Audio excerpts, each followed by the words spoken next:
नमस्कार साथियों, एक बार फिर से स्वागत है आपका बाजार की बड़ी खबरों के साथ। तो दोस्तों, आज बाजार में फिर से बहुत बुरा हाल दिखता हुआ नज़र आ रहा है। दोस्तों, कल जब अमेरिकी बाजार खुलते हुए नज़र आए थे तो वहां से ही अमेरिकी बाज़ारों में ज़बरदस्त पेन दिखाई दे रहा था और उसके बाद वो जो गिरावट है वो और भी बढ़ती गई। दोस्तों, बाज़ारों के संकेत बहुत बुरे दिखाई दे रहे हैं। डाउ जोन्स में कल करीब करीब 350 पॉइंट की गिरावट देखने को मिली। वहीं नेस्डेक में 150 पॉइंट और S&P 500 में 50 पॉइंट की गिरावट आपको यहाँ पे देखने को मिल रही है। तो मंदी की खबरों के बीच अमेरिकी बाजारों का ये बुरा हाल जो है, मंदी वाले और भी ताकतवर होते जा रहे हैं। वहीं आज की बात करें, पहले डाउ जोन्स के आप चार्ट देख लीजिए कि चार्ट में क्या ज़बरदस्त गिरावट का माहौल देखने को मिला। उसके बाद थोड़ी बहुत रिकवरी और फिर से बाजार में जो है नया लो बनता हुआ डाउ जोन्स में नज़र आया। वहीं एशियाई बाजारों की हाल देखें तो एशियाई बाजारों में मिले जुले संकेत दिखाई दे रहे हैं। ताइवान इंडेक्स 16 पॉइंट की तेज़ी दिखाता हुआ नज़र आ रहा है। वहीं आज की बात करें तो आज SGX निफ्टी जो है 31 पॉइंट की गिरावट जो है दिखाता हुआ नज़र आ रहा था। एक बार तो ज़्यादा मतलब नीचे जाता हुआ दिखाई दे रहा था, लेकिन फिर से थोड़ी बहुत रिकवरी SGX निफ्टी में यहाँ आती हुई दिखाई दे रही है।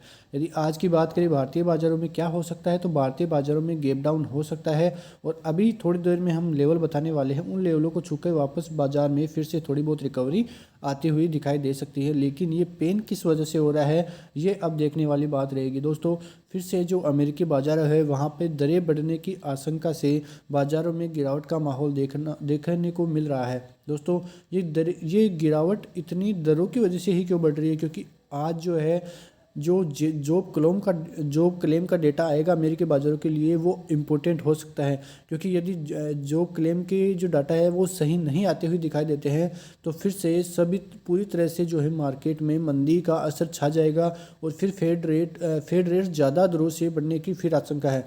वहीं दिसंबर के प्राइवेट सेक्टर में मिली नौकरियों की बात करें तो वहाँ पे 2.5 लाख की नई नौकरियाँ मिलती हुई नज़र आई है। साथ ही बाजार में अनुमान से ज़्यादा जो है नौकरियाँ मिल रही हैं। वहीं चीन में जो है ऑर्डर पूरा नहीं करने से कंपनियों में जो है वहाँ की दशा बिगड़ती जा रही है और एक कंपनी वहाँ पे मतलब कि कंपनियाँ जो है अब अपना काम ही पूरा नहीं कर पा रही है। वहाँ के ऑर्डर है जितने आ रहे हैं और कोरोना की वजह से काम पूरा नहीं कर पा रही है। और जो चीन में US मैन्युफैक्चरिंग ऑर्डर जो है पहले से ही जो है 40% गिर चुके हैं। वही छटनी की खबरों के चलते अमेजोन है वहाँ पे 2% से ज़्यादा उसमें गिरावट देखने को मिली है। वहीं जो दक्षिणी कोरिया की कंपनी है सैमसंग, उन्होंने भी एक झटका दे दिया है और वहाँ पे भी मंदी की खबरों के बीच वो भी अब छटनी करती हुई नजर आएगी और मंदी का असर उन पर भी पड़ने लग गया। पहले ये अनुमान था कि वहाँ तक असर नहीं जाएगा, लेकिन अब वर्ल्ड में चारों तरफ ही ऐसी खबरें आनी दिखाई दे गई है। इसकी वजह से अब फिर से बाजार में डर का माहौल बन गया है।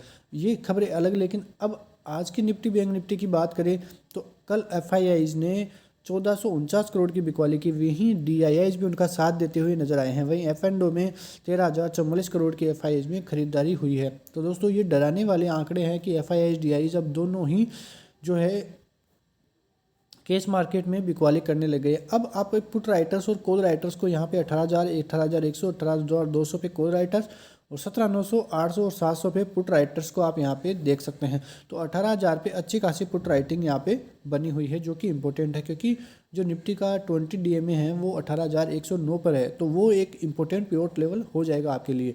यदि आज की बात करें तो पहला जो सपोर्ट होगा वो 18,896 का होगा। उसको यदि मार्केट तोड़ता है आज तो 17,896 को तोड़ते ही सीधा 17,854 आएगा और वो एक इम्पोर्टेंट पिवोट लेवल है। वहाँ से मार्केट फिर से ऊपर जाने की कोशिश कर सकता है। तो इस प्रकार से आप ध्यान रख सकते हैं। लेकिन जो अगर इसको तोड़ता है तो बड़ा बेस हो जाएगा 17,787 और 17,739। दोस्तों, ये इंपॉर्टेंट लेवल है, इनको आप नोट भी कर सकते हैं।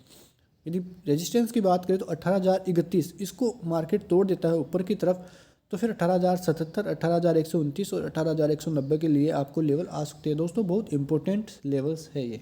वहीं बैंक निफ्टी की बात करें तो बैंक निफ्टी का जो पहला सपोर्ट रेजिस्टेंस होगा 42,881, उसको यदि तोड़ देता है मार्केट तो 43,080 जाएगा, 210, 390 और 510। ये टारगेट आज के लिए है यदि ऊपर की तरफ तोड़ता है तो। लेकिन निफ्टी जिस हिसाब से लग रहा है कि पहला बेस 42,404 और 42,165 का लेवल आता है तो वापस रिवर्स बैंक निफ्टी में हो सकता है। वहीं बड़े बेस की बात करें तो 42,040 और 41,831 बैंक निफ्टी के बड़े बेस है। तो इन लेवल्स को आप ध्यान रखिए। और ये जो नेगेटिव न्यूज़ें बाज़ार में बनी हुई है, आईएमएफ के चीफ द्वारा जैसे बयान दिए जा रहे हैं, फेड के चेयरमैन जिस हिसाब से बयान दिए जा रहे हैं, उससे तो मंदी की खबरें का अनुमान और भी बढ़ गया है। और अब जो क्लेम डेटा आ जाएगा तो वो क्लेम डेटा किस प्रकार से रहेगा, अब उस पर भी हमारी नज़रें बनी हुई हैं।